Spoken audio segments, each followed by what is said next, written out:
The Bible. It's 66 books of history, stories, letters, and poetry that fit together to form God's one big story. The epic adventure of how He created us and loves us so much that He made a way to rescue us.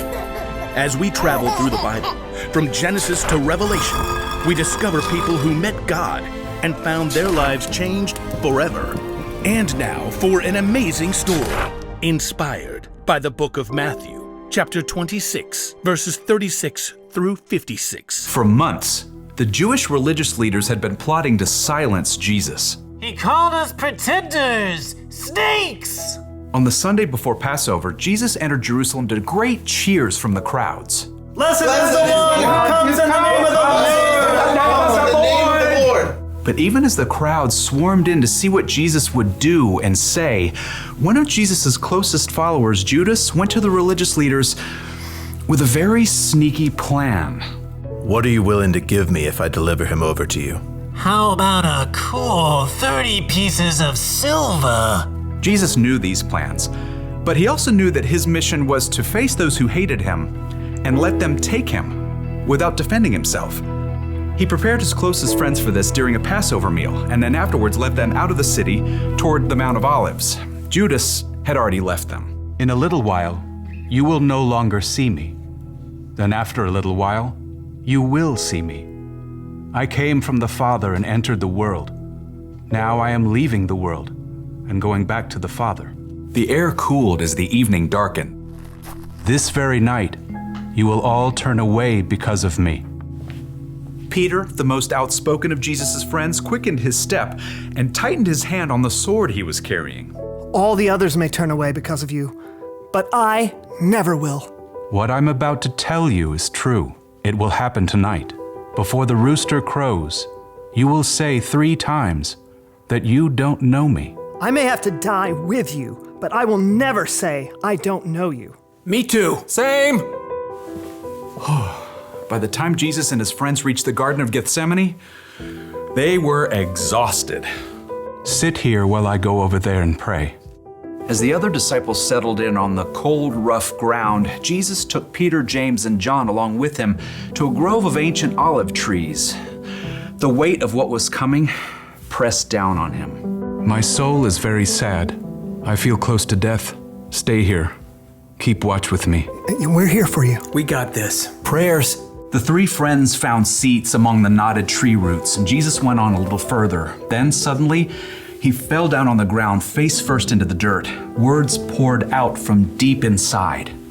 My Father, if it is possible, take this cup of suffering away from me. But let what you want be done, not what I want. After a short time, Jesus returned to his friends. They had all fallen into restless sleep.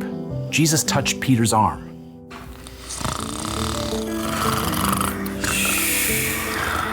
What? Huh? We're just praying. Couldn't you men keep watch with me for 1 hour? Watch and pray. Then you won't fall into sin when you are tempted. The spirit is willing, but the body is weak. We'll stay awake this time. Got you covered. Again, Jesus threw himself down to pray. His pain was so deep, blood and sweat beaded on his forehead. My Father, is it possible for this cup to be taken away?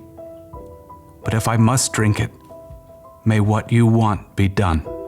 Jesus returned to his friends once more to find them still sleeping.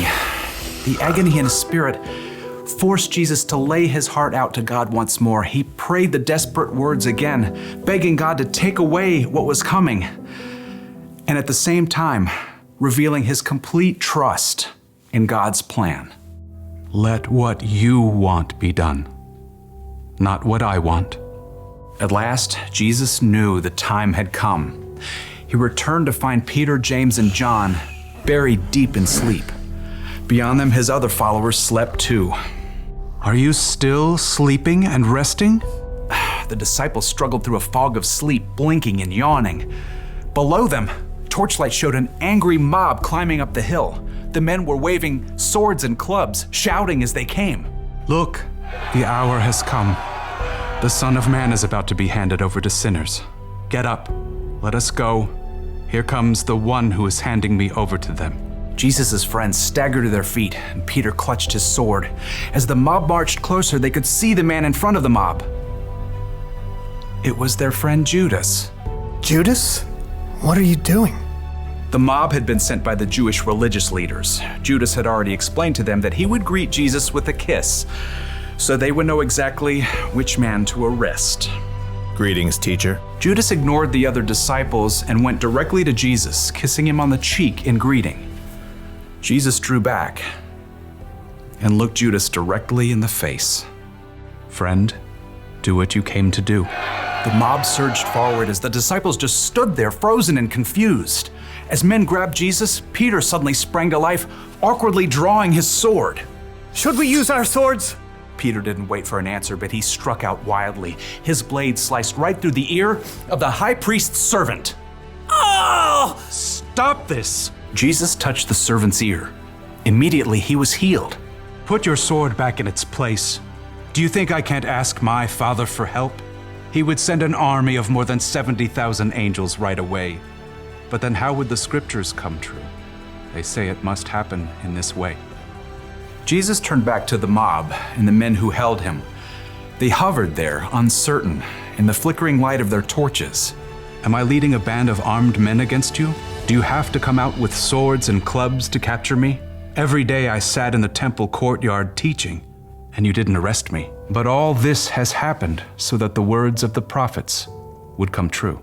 No one could respond to Jesus. Instead, they arrested him and led him away. And his friends who said they'd be with him through anything ran away. Jesus made the choice that would bring life to everyone, but that would cost him everything.